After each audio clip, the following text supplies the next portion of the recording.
ลงไปแล้วระวังเรียบร้อยดอยลูกากูจะรอดไหมเนี่ย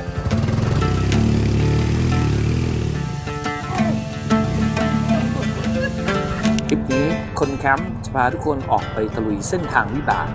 ขี่มอไซค์ลุยพายุฝนซูริกต่อด้วยการเดินลุยข้ามน้ำที่ไหลแรงเพื่อจะไปชมความอลังการของน้ำตกเลโคะในช่วงหน้าฝน